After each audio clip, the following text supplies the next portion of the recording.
राहुल आर्य जी और ऋषि जी, आपके कोई प्रश्न है? हाँ जी, मेरा एक प्रश्न है आचार्य जी। जी। आचार्य जी, धर्म संकट क्या होता है और धर्म संकट के व्यक्ति को कोई भी निर्णय लेते समय कौन-कौन सी बातें ध्यान में रखनी चाहिए? धर्म संकट, देखिए धर्म संकट वास्तव में जो है, धर्म संकट जैसी स्थिति होती नहीं है। जब व्यक्ति किसी के सामने बाधाएं आती हैं तो वो इस प्रकार से देखता है कि भाई यहाँ धर्म के जो सिद्धांत हैं उनसे हटकर वो उनसे पार पा सकता है, ऐसा उसका विचार बनता है कि वो उनको उनसे हटकर उनको पार पा सकता है।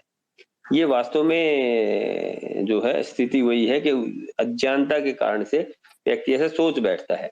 अन्यथा धर्म जो है कभी भी व्यक्ति को संकट में नहीं डालता है। धर्म के कारण से संकट में व्यक्ति नहीं आता है, संकट में व्यक्ति आता है अधर्म के कारण से। इसलिए धर्म संकट जैसी स्थिति कोई होती नहीं, अधर्म के कारण से संकट में अच्छा। आता है।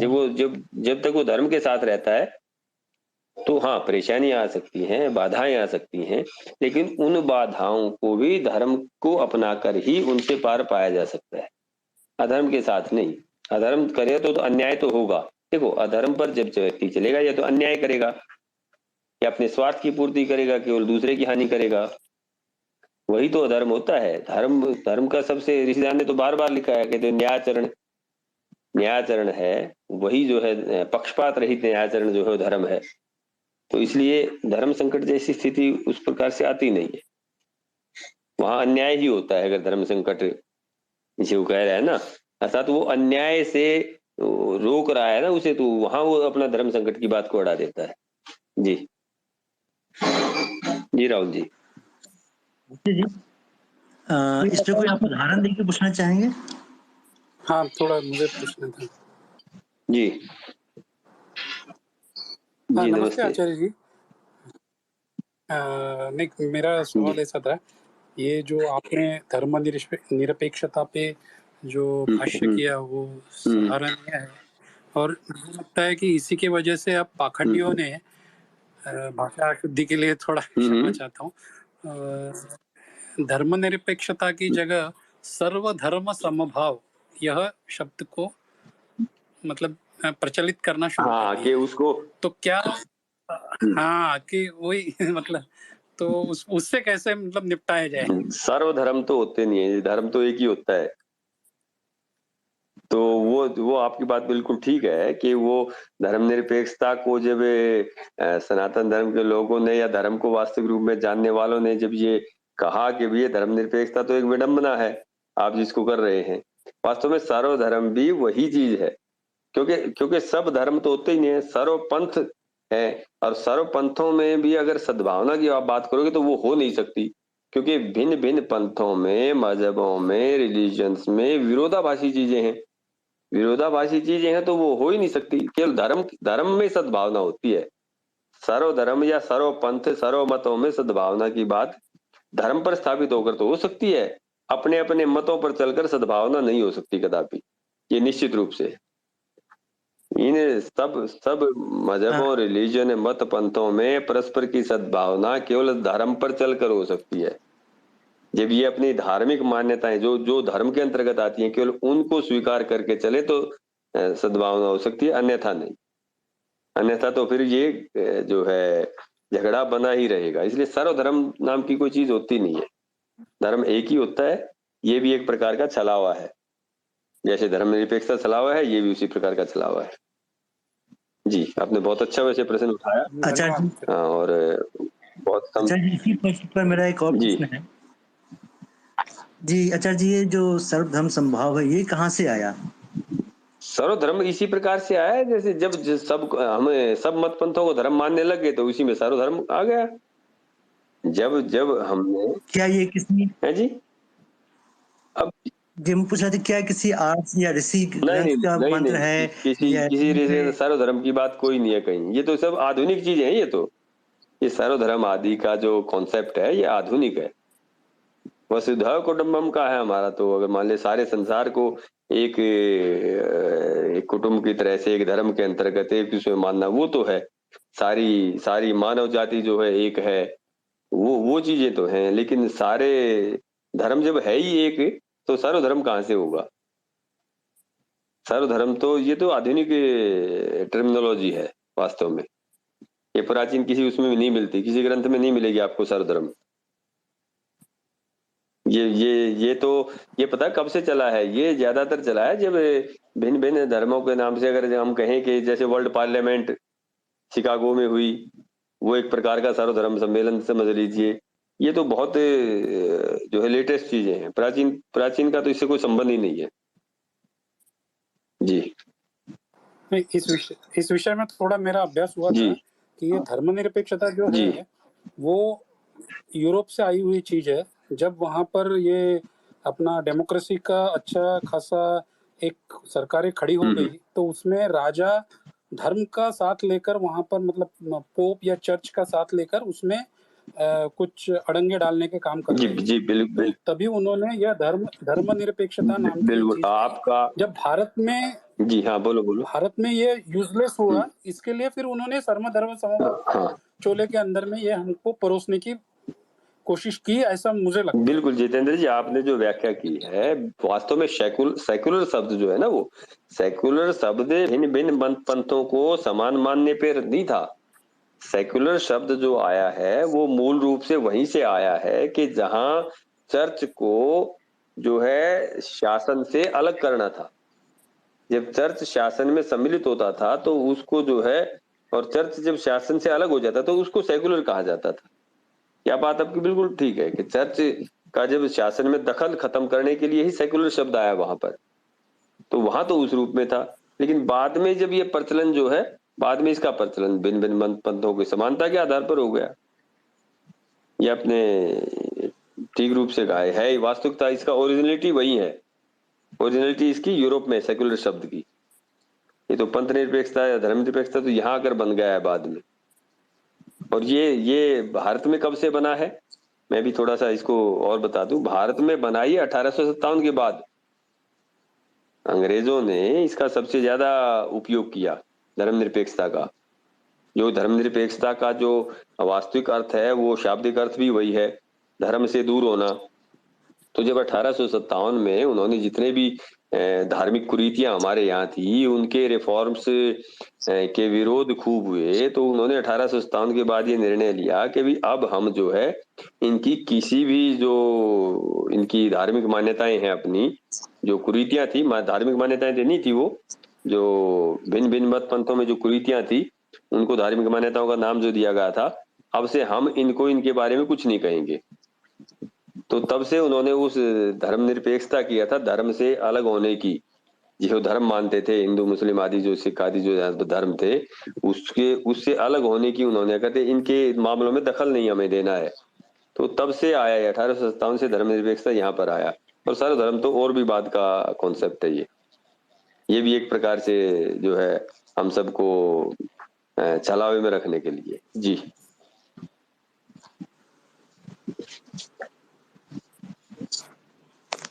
राहुल जी, आप अपना प्रश्न पूछें, उसके बाद समांता जी।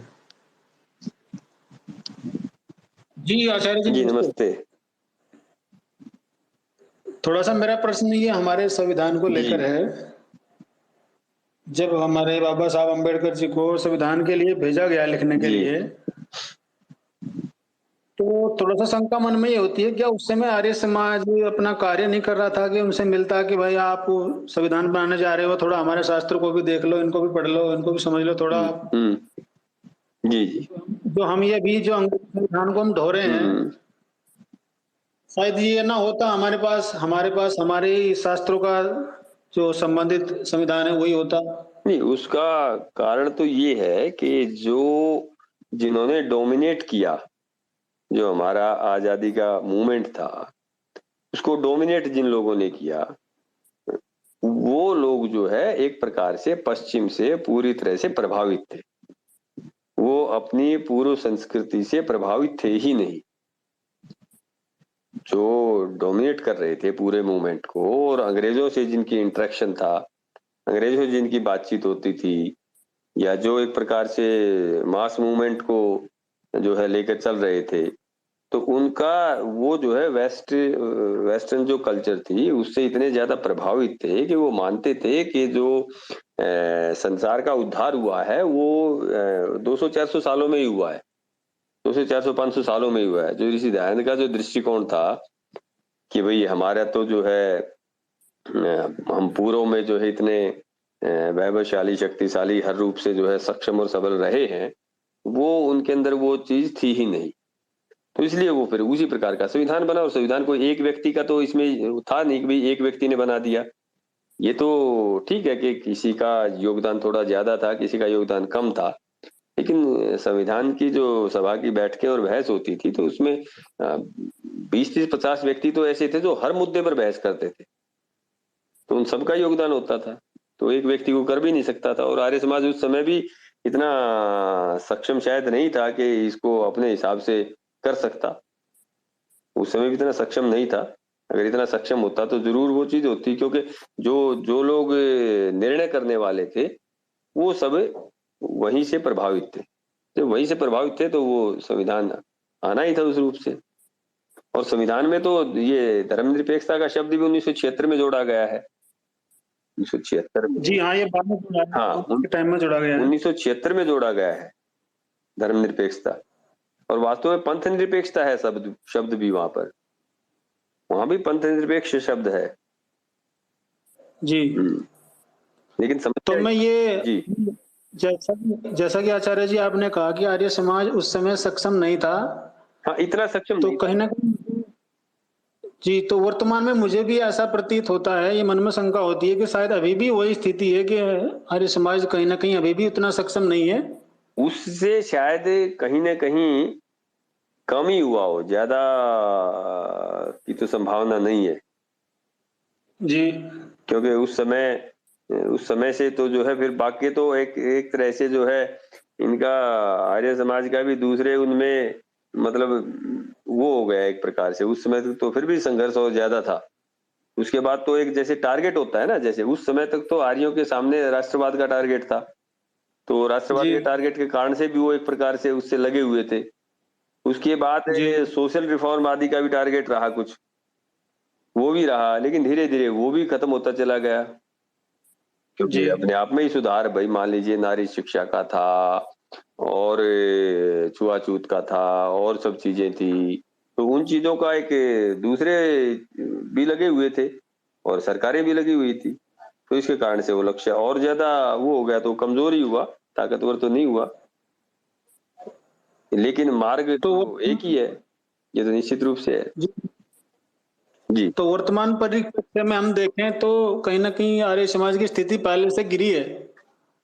हाँ बिल्कुल, उस समय से तो गिरी है, बीच में देखो प्रत्येक मूवमेंट का उठाव और वो तो होता रहता है, लेकिन कब जो है स्थितियां बदल जाएं, कब लोग पुरुषार्थ करके स्थितियों को बदल ले जाएं, वो तो निर्भर करता है कि उस कार्य के लिए कार्य करने वाले व्यक्तियों का कितना पुरुषार्थ है और वो कितना जो है उसमें कार्य कर पा रहे हैं।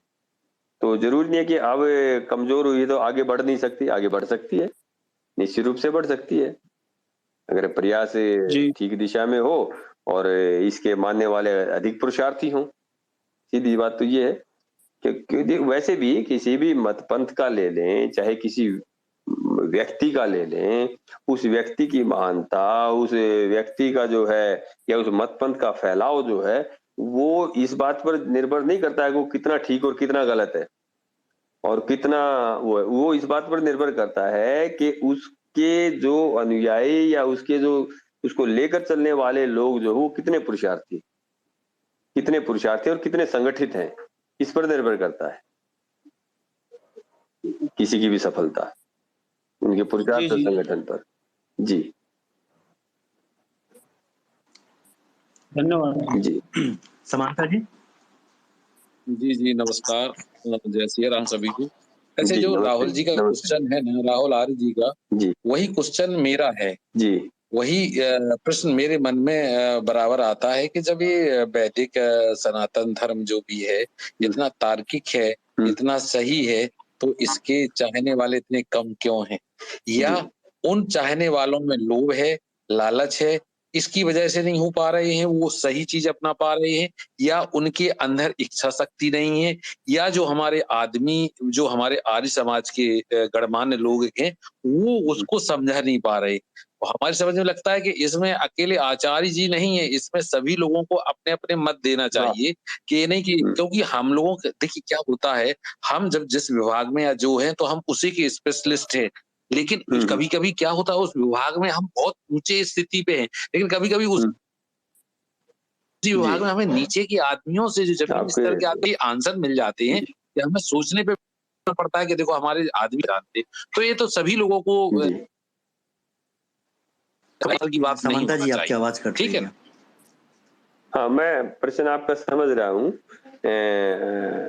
आपकी कुछ तो चर्चा जो है पिछले प्रश्न में भी हो गई है कि देखिए किसी की सफलता जो है, पता है ना, सफलता तो उसके मानने वालों के पुरुषार्थ और सांगठनिक एकता पर निर्भर करती है।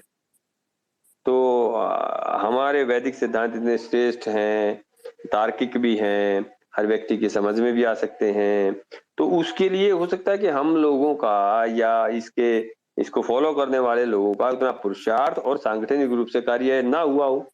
उसका यही कारण हो सकता है, क्योंकि सफलता का इस पर निर्भर नहीं करता है कि वो कितना ठीक और कितना गलत है। सफलता इस पर निर्भर करती है कि पुरुषार्थ और संगठन कितना ताकतवर है।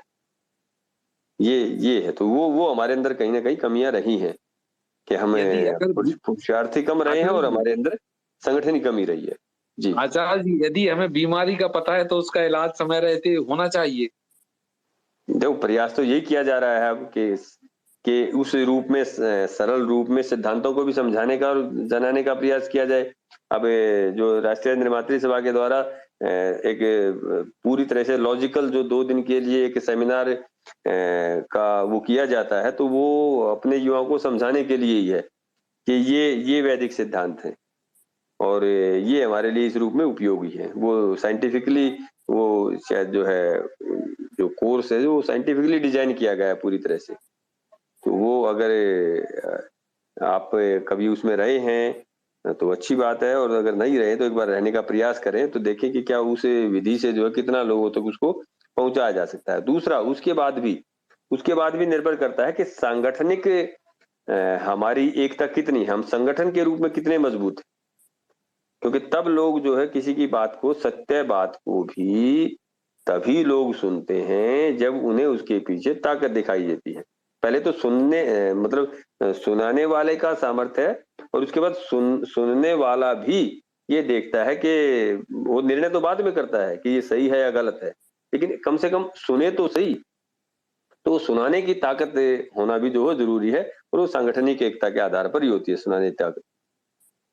अगर सांगठनिक एकता नहीं है तो सुनने वाले भी सुनते नहीं है, बीच में चले जाते हैं एक प्रकार से। तो इसलिए ये 2 चीजें होना जो है बहुत जरूरी है। हाँ, नीट क्या तुम्हारा यूजर नेम है नीट। तुम पूछो सवाल, या और किसी को सवाल है? ऋषि जी। हाँ जी, मेरा ये सवाल ये था कि धर्म समझने के लिए क्या गुरु की आवश्यकता होती है? आजकल ऐसा बोलते हैं बिना गुरु के कोई कुछ समझ ही नहीं सकता है, तो मतलब इसको कैसे करेंगे? बिना गुरु आप कुछ भी नहीं समझ सकते हो, या बिना गुरु सब समझ सकते हो? दोनों बातें मुझे तो गलत लगती है। आपका क्या? बिल्कुल, ये बात ठीक है। सिखाने वाला व्यक्ति तो चाहिए, और सिखाने वाला व्यक्ति केवल एक नहीं हो सकता है, अनेक हो सकते हैं। पहले तो गुरु के ठीक ठीक अर्थ को ही हम समझे भाई। जो भी हमें कोई सिखाता है वो हमारे लिए गुरु है। एक कोई स्किल सिखाने वाला भी गुरु है, किसी सब्जेक्ट को सिखाने वाला भी गुरु है, धर्म को सिखाने वाला भी गुरु है। और धर्म को एक व्यक्ति के द्वारा भी सिखाया जा सकता है, अपना पुरुषार्थ भी किया जा सकता है। अपने पुरुषार्थ से भी जो है व्यक्ति जो है सीख सकता है, लेकिन साथ साथ जो है उसको अन्य का भी सहयोग मिलता है, तो वो और उसको ज्यादा सुविधा होती है। सब कुछ तो अकेला नहीं सीख सकता बिना गुरु के, ये तो निश्चित बात है। लेकिन एक ही गुरु से सब कुछ सीख जाए ये भी संभव नहीं है। उसके लिए भी उसको जो है सबके प्रयास की आवश्यकता पड़ती है। वो अगर किसी पुस्तक का सहारा लेता है तो वो भी उसके लिए सहायक है, किसी व्यक्ति का सहारा लेता है वो भी उसके लिए सहायक है। समस्या कहाँ आती है, जब हम एक को ही सब कुछ मान बैठते हैं। जब एक कोई हम, जैसे आजकल जो ये गुरु प्रथा चली हुई है ना कि उसको ही सब कुछ मान लिया, अब बच्चे का रिश्ता तय करना है तो वो भी वही गुरुजी करेगा, जबकि उसको सामाजिक परिस्थितियों का आता पता ही नहीं है। मान लीजिए वो बहुत आध्यात्मिक कोटि का आदमी है, कोई और है, तो गड़बड़ वहां होती है ऋषि, समस्या वहां पर आती है। जब इस प्रकार की मानसिकता बन जाती है कि हम एक को ही सब कुछ समर्पित कर देते हैं अपना, तो बस हर हर क्षेत्र का यही जो है वो है, यही एक्सपर्ट है, तो समस्या वहां आती है। जी, आ रही है आवाज? जी हाँ अच्छा जी, आ रही है। हाँ, किसी और का कोई सवाल है? एक निश्चय का प्रश्न हाँ है। जी जी जी। हम मेरी क्या है, थोड़ा मतलब मेरे को थोड़ा कम समझ में आता है तो माइंड मत करना अगर मैं कोई बात नहीं। मतलब हाँ, तो मैं ये पूछ रहा था जैसे आपने कहा कि धर्म एक ही होता है, मगर ना ऐसे कहते हैं ना कि सबका अपना अलग-अलग धर्म होता है। फिर ये मतलब कैसा अलग होता है? मतलब ये मेरे को समझ में नहीं आया। मेरे अलग को ये तो समझ अलग में आ गया कि धर्म और रिलीजन वाला डिफरेंस तो, हाँ, मगर ये धर्म और समझ में नहीं रिलीजन आया। अलग। जी जी, धर्म एक का अर्थ है कि जो मूल सिद्धांत हैं वो सब मनुष्यों के लिए एक ही होते हैं, सब मनुष्यों के लिए। क्योंकि देखिए सब मनुष्यों की इंद्रियां एक रूप से ही कार्य करती हैं, सब मनुष्यों को मस्तिष्क भी उसी प्रकार से मिला हुआ है, ठीक है, उसकी क्षमताएं अलग अलग हो सकती हैं। सब मनुष्य जो है वो एक ही आकार प्रकार से होते हैं। जैसे अगर कहें तो सब के सब जो है आंखों से देखते हैं, कान से सुनते हैं, जीवा से बोलते हैं। तो जो उसकी मूल जो उसके लिए जो चीजें उसके लिए उन्नति की हो सकती हैं या मूल रूप से उसके जो जीवन को उठाने वाली हो सकती हैं, तो एक ही हो सकती है और सबके लिए समान हो सकती है। जैसे भाई सत्य बोलना सभी कहेंगे भी ये ठीक है, कोई इसे मना नहीं करेगा। माता पिता की सेवा करना है, सब कहेंगे जी ये ठीक है, कोई इसे मना ही नहीं करेगा। तो जो इस प्रकार की चीजें वो सारी धर्म के अंतर्गत है, जो सबके आचरण को ठीक ले जाती है, वो सारी चीजें जो है धर्म के अंतर्गत आती है। बाकी तो ये मत पंथ बने हुए हैं अपने अपने कर्म कांडों के, तो ये कर्म कांड से नहीं है। धर्म का अर्थ कर्म कांड से नहीं है, धर्म का अर्थ तो व्यक्ति के आचरण से है, व्यक्ति के व्यवहार से है, व्यक्ति के कार्यों से है, कर्म कांडों से नहीं है, चिन्ह धारण करने से नहीं है, कोई प्रतीकों से नहीं है, वो सब धर्म नहीं है। तो संस्कृत में उक्ति भी है, लिंगम न धर्म कारणम, ये चिन्ह आदि तो धर्म होते ही नहीं है, ये धर्म थोड़ी होते हैं। तो जब उस रूप में हम धर्म को समझते हैं तब पता चलता है कि हाँ सबके लिए एक ही है। हमारी पूरी पृथ्वी है, पूरी पृथ्वी पर सबका सहअस्तित्व अगर बना रहता है तो वो जरूरी है। लेकिन अगर मत पंथ अंतर्गत आकर के हम जो है जीव जंतुओं को जो है अपना केवल उपभोग का सामान समझने लग जाएंगे, जीव जंतुओं को उपभोग का सामान समझने लग जाएंगे, तो वो जो है गड़बड़ होगी, सारी प्रकृति का सत्यानाश होगा। प्रकृति हमारे उत्थान के लिए है, तो उसको उसका उसका भी अस्तित्व बना रहे हो और वो उसका अस्तित्व भी हमारे लिए उतना ही जरूरी है। जब हम ये मानेंगे, हम एक देखिए जरूरत दो रूप में होती है, एक तो इस रूप में जरूरी मानने लग जाते हैं कि हमने इसका उपभोग करना है, ये हमारे लिए बनी हुई है। नहीं, हमारे अस्तित्व के लिए उसका अस्तित्व होना जरूरी है, उसका भी अस्तित्व में रहना जरूरी है। जी, थैंक यू सो मच। क्या किसी और का कुछ प्रश्न है? क्या मैं दोबारा पूछ सकता हूँ? हाँ जी, पूछ सकते हैं दोबारा। आचार्य जी, प्रश्न ऐसा था जी, कि जी, जो सिंधु नदी का आज का जो मतलब जिसको हम सिंधु नदी का तीर जो बोलते हैं, वहां जी, पर जी, वेदों का निर्माण हुआ। अब वेदों का ज्ञान आज भी हम देखेंगे तो मतलब वेदों का जो संरचना है वैसे संरचना वाला कोई शास्त्र भी आज भी मतलब जो लोग कहते हैं कि ये 2000 साल पुराना है, जी 10,000 जी साल जी जी पुराना है, जी तो आज भी इतने साल में कुछ बना नहीं पाया वो, हाँ बिल्कुल मतलब वैसे संरचना का कोई शास्त्र। तो इतना बड़ा ज्ञान होने के बावजूद भी वो ज्ञानी लोग, वो प्रकार के लोग एक धुएं के बादल और चपटी धरती वालों से कैसे हार गए? बिल्कुल, वो ऋषिदान लिखते हैं सत्यार्थ प्रकाश में इसके बारे में कि भी किस प्रकार से जब ये चीजें बहुत ज्यादा बढ़ जाती हैं, बहुत ज्यादा ऐश्वर्य बढ़ जाता है, बहुत ज्यादा वो हो जाता है, तो वो धीरे धीरे लोगों में जो है आलस प्रमाद लाना जो है शुरू कर देता है, और शुरू कर देता है तो उससे फिर चीजें जो है धीरे धीरे बिगड़नी शुरू होती हैं। उससे बिगड़नी शुरू होती है तो कोई जल्दी संभाल लेता है तो जल्दी संभल जाती है, और एक दिन में नहीं बिगड़ा है ये, एक दिन में तो बिगड़ा नहीं है, हजारों साल कम से कम जो है माना जाता है कि 5-6 हजार साल में चीजें बिगड़ी हैं, एक दिन में नहीं बिगड़ी है। तो ये भी एक वो है, और उतना ही जो है उसको जितना जल्दी संभाला जाए उतना जल्दी संभल सकता है, ये तो निश्चित रूप से बात है। और एक बार जब व्यक्ति फिसल जाता है, गिर जाता है, नीचे आ जाता है, तो उसको उठने में उतनी ही ज्यादा ताकत की आवश्यकता होती है, उतनी ज्यादा ताकत लगानी पड़ती है जितना नीचे तक वो पहुंच जाता है, तो इसलिए अब ज्यादा ताकत की आवश्यकता है। हाँ, गिरे हैं इसमें कोई शक की बात नहीं है। मेरा सवाल वो नहीं था आचार्य जी, मैं क्या कहना चाहता हूँ कि 2 नंबर वाला 3 नंबर वाले से 1 नंबर वाला हार सकता है, बट जिसका कोई नंबर ही नहीं था, मतलब जो सरासर झूठ है पूरा, हाँ जी, उससे कैसे मतलब हार सकते हैं इतना ज्ञान बड़ा होने के बावजूद भी? मतलब ज्ञान इतना आलस होने तक भी आपको अगर जागरूक नहीं करता तो फिर वो ज्ञान किस काम का?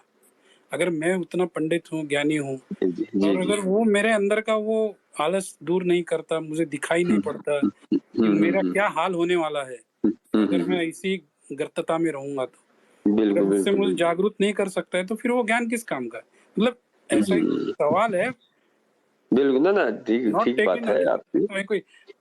ये विचार नहीं, विचार की बात है, बिल्कुल इसमें विचार की करना चाहिए और विचार होना भी चाहिए कि ज्ञान हमारा इतना जो है श्रेष्ठ होते हुए भी, और हम जो है झूठ से, पहली बात तो जब श्रेष्ठ ज्ञान होते हुए भी और जब वो व्यक्ति कमजोर होता चला जाता है, कमजोर से कमजोर होता चला जाता है, तो स्थिति ऐसी आ जाती है कि वो अपने से मतलब कम ताकत वाले से भी जो है लड़ पाने की स्थिति में रहता नहीं है। तो लगभग वही स्थिति जो है हमारी हुई है। और ज्ञान तो एक प्रकार से अगर कहें कि ज्ञान को मानने वाले, उसको धारण करने वाले, उसको आचरण में लाने वाले और उसको अन्यों को ठीक ठीक जनाने और समझाने वालों का होना भी उतना ही जरूरी है जितना कि श्रेष्ठ ज्ञान का होना जरूरी है।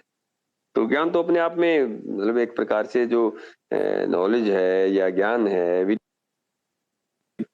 तो उससे चेतन ने सहारा लेना छोड़ दिया या किसी को जनाना और समझाना छोड़ दिया, तो वो तो फिर जो है केवल पुस्तकों तक सीमित रह गया, और जब पुस्तकों तक सीमित रह गया तब जो है स्थिति ऐसी बनती चली गई। ये तो निश्चित रूप से है। और अगर ऋषिदास ने इसका लिखा भी है कि भी पहले जो विद्या देने का जिनका काम था, उन्होंने विद्या देने में आलस करना शुरू प्रारंभ कर दिया, विद्या देने में आलस करना प्रारंभ कर दिया तो सामने वाले से विद्या जो कम होती चली गई। जब सामने वाले से विद्या कम होती चली गई तो जिसको देना था अब उसको भी उस अपनी विद्या को बचाए रखने का कोई अगर कहें तो दबाव उस पर नहीं रहा, और वो उसकी भी समाप्त हो गई।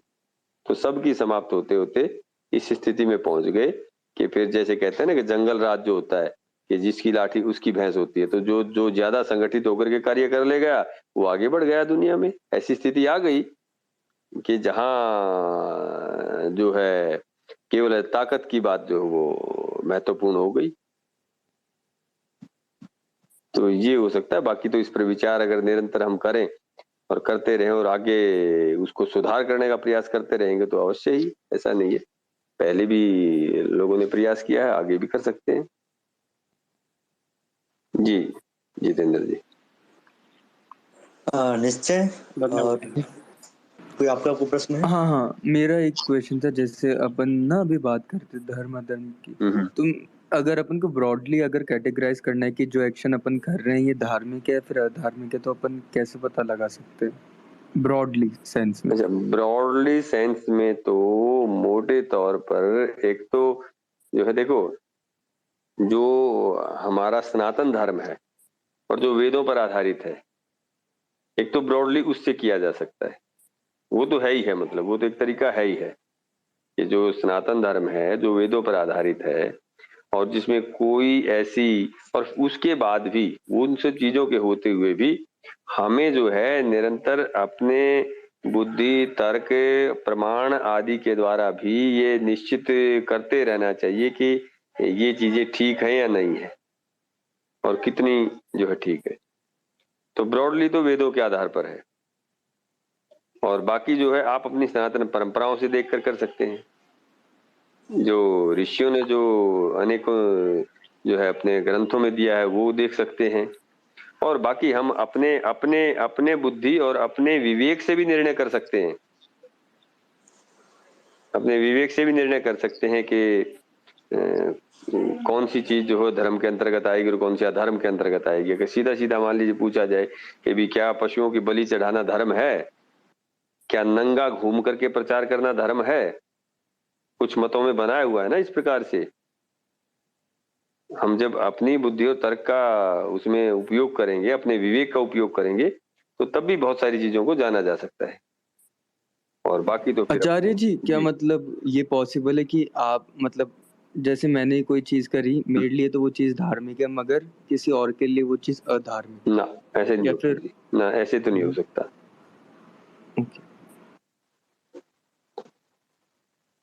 धर्म तो सबके लिए एक ही होगा। कार्य कार्य हमारे लिए अलग हो सकता है। एक व्यक्ति ड्राइविंग करता है, एक व्यक्ति जो है कपड़े सिलता है, एक व्यक्ति वो करता है, वो उसका कर्तव्य हो सकता है। कर्तव्य एक पार्ट है धर्म का, उसका कर्तव्य तो हो सकता है उसके लिए अलग अलग, लेकिन धर्म तो जो है मूल रूप से एक ही रहेगा। ये नहीं कि एक व्यक्ति बलि चढ़ रहा है उसके लिए वो धर्म है, एक व्यक्ति जो है लोगों को जो है भोजन करा रहा है, सात्विक भोजन करा रहा है, वो धर्म है ना। जो बलि चढ़ा रहा है, पशु की बलि चढ़ा रहा है, कहीं पर भी है वो अधर्म ही होगा, क्योंकि जिससे हिंसा फैलती हो, जिससे जो है हर प्रकार प्राकृतिक नुकसान होता हो, प्रकृति का भी नुकसान होता है। जैसे सात्विक भोजन करना धर्म है, मांसाहार करना अधर्म है, क्योंकि मांसाहार जो है वो पूरी प्रकृति को हानि पहुंचाता है। ये तो साइंटिस्ट भी जो है इस बात को सिद्ध कर चुके हैं कि उससे 10 गुना ज्यादा रिसोर्सेज का जो है नुकसान होता है मांसाहार से। जो प्राकृतिक रिसोर्सेज का जो लॉस है वो मांसाहार से 10 गुना ज्यादा है उसको पैदा करने में। तो इसलिए वो तो जो है धर्म हो ही गया, सात्विक और मांसाहार अधर्म हो गया। तो इस प्रकार से निर्णय किए जा सकते हैं वर्तमान में भी।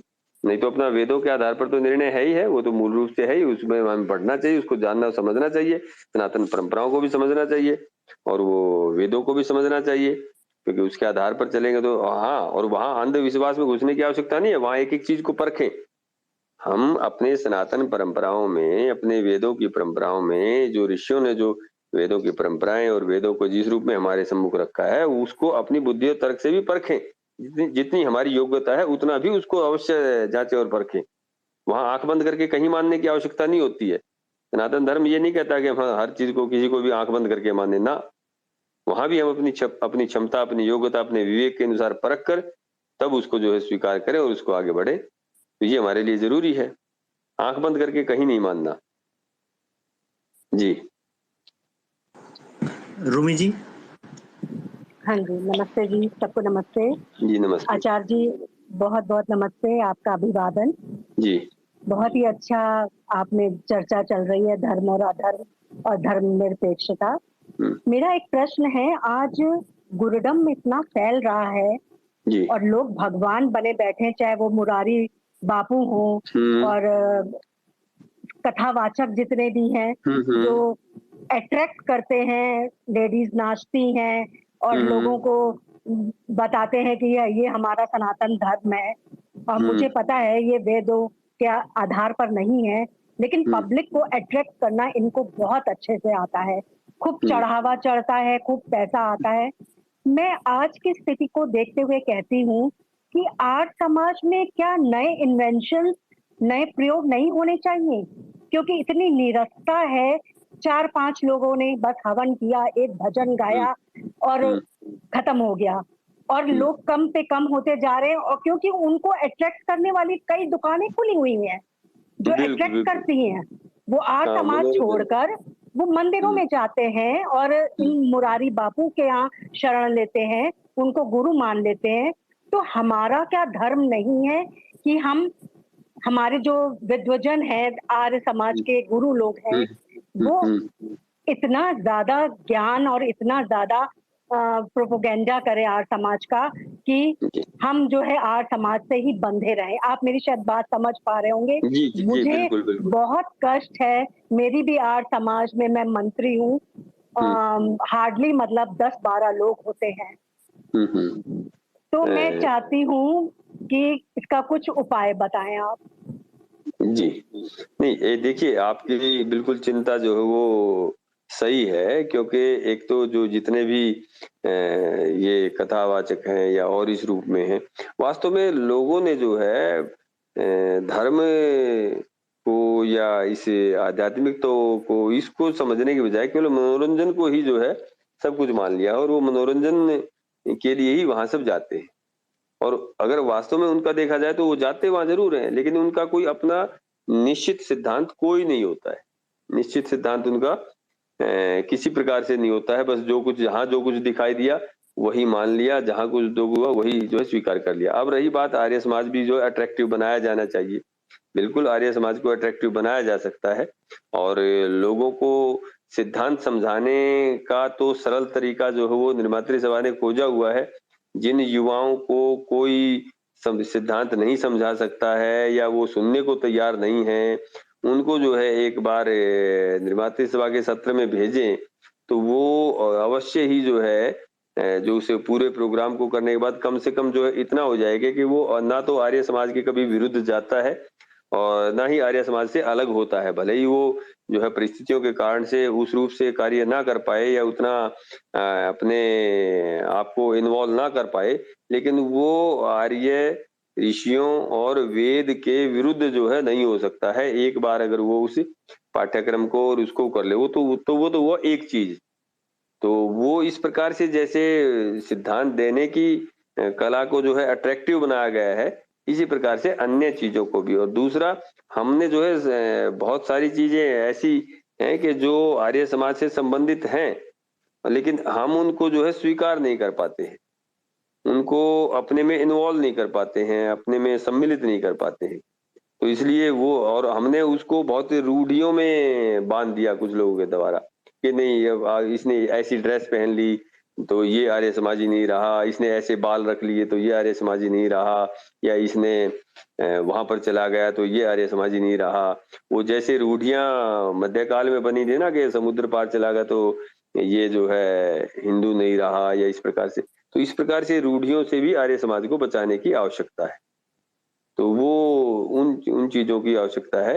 रूढ़ियों से जब समाज को हम बचाएंगे तब व्यक्ति जो है ज्यादा। अब कोई बच्चा, मान लिया आप आर्य समाज में है, युवक जीन्स पहन के आपके हवन में आ गए तो आपको, आपके वहां 4 व्यक्ति टोकने वाले हो जाएंगे, अगले दिन वो युवक आएगा ही नहीं। इस प्रकार की स्थितियां होती है कि नहीं होती हैं? तो हमें इन रूढ़ियों से बचना है, इन रूढ़ियों से बचना है, और सिद्धांत को ठीक ठीक समझना है। और सिद्धांत को ठीक ठीक समझाने का प्रयास जो है एक पाठ्यक्रम के माध्यम से ही किया गया है, वो किया जा रहा है। लेकिन बाकी रूढ़ियों से बचने का कार्य जो है समाज का है, कि उन रूढ़ियों से जो है बचाया जाए समाज को, और इस प्रकार की चीजें युवाओं पर ना थोपी जाएं कि जो उनको जो है वो आर्य समाज से ही दूर कर दे। तो इसलिए ये इन सब चीजों की हमें आवश्यकता है कि युवाओं को जो है आर्य समाज की तरफ अट्रैक्ट करने की। हमें उससे सिद्धांत महत्वपूर्ण है हमारे लिए, कि वो अपना आचरण, अपना खान पान, अपना व्यवहार, वो सब चीजें जो है अपनी आर्यों के अनुसार उसकी हों, वो सब चीजें अपनी वैदिक हों। और वो क्या पहनता है, कहाँ जाता है, इन सब चीजों का जो इतना ज्यादा महत्व नहीं है। तो ये रूढ़ियां जब बचेंगी तो उससे संभावना है कि कुछ ना कुछ चीजें बदलेंगी। जी धन्यवाद जी, बहुत बहुत धन्यवाद। जी इवन पहले तो मेरे को पता भी नहीं था कि मतलब ना ऐसा कुछ एग्जिस्ट भी करता है। एक जैसे राहुल आर्य इनका नाम है, तो इससे ना पहले एक यूट्यूब चैनल था, थैंक्स भारत यूट्यूब चैनल, उससे मैं इंट्रोड्यूस हुआ था। आपको ध्यान होगा राहुल आर्य जी। तो ये अच्छा काम है कि आप स्पेसेस पे भी इस चीज को ला रहे हैं, बहुत से लोग जुड़ेंगे। Thank you so much spaces पे लाने के लिए सबको। जी जी, सभी का धन्यवाद, सभी को नमस्ते।